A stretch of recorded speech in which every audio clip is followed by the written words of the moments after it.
പത്തനംതിട്ട മൈലപ്ര സഹകരണ ബാങ്ക് തട്ടിപ്പിൽ സമരം ശക്തമാക്കി നിക്ഷേപകർ. ആക്ഷൻ കൗൺസിലിന്റെ നേതൃത്വത്തിൽ നിക്ഷേപകർ ബാങ്കിന് മുന്നിൽ കുത്തിയിരുന്ന് സമരം നടത്തി. വർഷങ്ങളായി CPM ഭരണം കൈയാളിയ ബാങ്കിൽ 86 കോടി രൂപയുടെ തട്ടിപ്പാണ് നടന്നത്. CPM ഭരണത്തിലുള്ള ബാങ്കിൽ നടന്നത് 86 കോടി രൂപയുടെ തട്ടിപ്പ്. അന്വേഷണവും എങ്ങുമെത്തിയില്ല. വർഷങ്ങളായി സമരത്തിലാണ് നിക്ഷേപകർ. പണം നഷ്ടപ്പെട്ടവർ ചേർന്ന് ആക്ഷൻ കൗൺസിലും രൂപീകരിച്ചു. പക്ഷെ ഫലമൊന്നുമില്ല. കഴിഞ്ഞ ദിവസം മുതൽ സമരം വീണ്ടും ശക്തമാക്കിയിരിക്കുകയാണ് നിക്ഷേപകർ. ബാങ്കിന് മുന്നിൽ കുത്തിയിരുന്നാണ് സമരം. 1 വർഷം വെളിയിൽ ജോലി ചെയ്തിട്ട് ഉള്ള സമ്പാദ്യമല്ല ഇവിടെ ചിട്ടിയായിട്ടും ഫിക്സഡ് ഡിപ്പോസിറ്റായിട്ടും ഇട്ടതാണ്. 27 ലക്ഷം രൂപയുണ്ട്. അതിവിടുത്തെ പുതിയ ഭരണസമിതി കയറിയതിന് ശേഷം ഒരു പൈസ പോലും കിട്ടിയിട്ടില്ല. അതിനു മുമ്പ് 2000 രൂപ വെച്ച് കിട്ടുമായിരുന്നു. ഹൈക്കോടതിയിൽ ഞങ്ങൾക്ക് ഓർഡറുണ്ട്. ഹൈക്കോടതിയിൽ നിന്ന് കേസ് കൊടുത്തവർക്ക് ഈ പ്രത്യേക ആപ്ലിക്കേഷൻ്റെ ആവശ്യമില്ലെന്നും മുൻഗണനാക്രമത്തിൽ അവർക്ക് പേയ്മെൻറ്റ് കൊടുക്കണമെന്നുള്ള ഓർഡർ കയ്യിലുണ്ട്. എന്നിട്ടും യാതൊരു വിധമായ ആക്ഷനും ഈ പുതിയ ഭരണസമിതി എടുക്കുന്നില്ല. സുഖക്കാരുണ്ട്.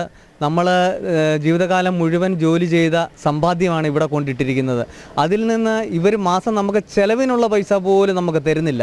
ഇവരിലേക്ക് ചെന്ന് കഴിയുന്നുണ്ടെങ്കിൽ അവർ സിംഹത്തെ പോലെയാണ് നമ്മുടെ അരികിലേക്ക് ചാടി വീഴുന്നത്.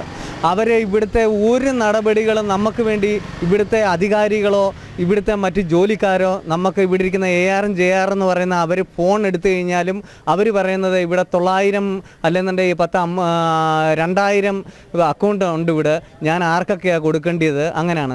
ഇന്ന് രാവിലെ ചർച്ചയ്ക്ക് വിളിക്കാമെന്ന് ഉറപ്പ് നൽകിയതിനെ തുടർന്നായിരുന്നു ഇന്നലെ ആക്ഷൻ കൗൺസിൽ സമരം അവസാനിപ്പിച്ചത്. പക്ഷേ ഇന്ന് ബാങ്ക് തുറന്നിട്ട് പോലുമില്ല. ഈ കഴിഞ്ഞ ദിവസം വന്ന പോലീസ് ഉദ്യോഗസ്ഥൻ ഞങ്ങൾക്ക് ഉറപ്പ് തന്നു, ഇന്ന് 11 മണിക്ക് ഇവരുമായിട്ട് സംസാരിക്കാം, അതിനുള്ള ക്രമീകരണങ്ങൾ ചെയ്യാമെന്ന് പറഞ്ഞിട്ട് അദ്ദേഹം ഞങ്ങളെ വഞ്ചിച്ചു. ഈ സമയം വരെ ഇവിടുത്തെ ബാങ്ക് തുറക്കൂ, അധികാരികൾ ആരും ഞങ്ങളോട് സംസാരിക്കാനോ തയ്യാറായിട്ടില്ല. ഞങ്ങൾ അനിശ്ചിതകാല സമരത്തിലേക്ക് പോവുകയാണ്. ഗാർഹിക വിദ്യാഭ്യാസ വിവാഹാവശ്യങ്ങൾക്കായി ബാങ്കിൽ നിക്ഷേപം നടത്തി പണം നഷ്ടപ്പെട്ടവരാണ് മിക്കവരും. മരുന്ന് വാങ്ങാൻ പോലും കാശില്ലെന്ന് നിക്ഷേപകർ പറയുന്നു. ഞാൻ ഒറ്റയ്ക്ക്, എൻ്റെ ഹസ്ബൻഡും മരിച്ചുപോയി കഴിഞ്ഞിടെ.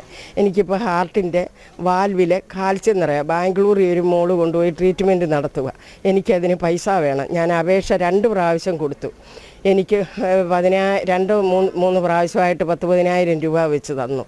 ഈ 4 ലക്ഷത്തിലല്ല, വേറെ ഇച്ചിരി ഉണ്ടായിരുന്നു അതേൽ. ഇപ്പോൾ എനിക്കൊന്നും കിട്ടുന്നില്ല. എനിക്ക് ട്രീറ്റ്മെൻറ്റിന് പോകാൻ സമയമായി.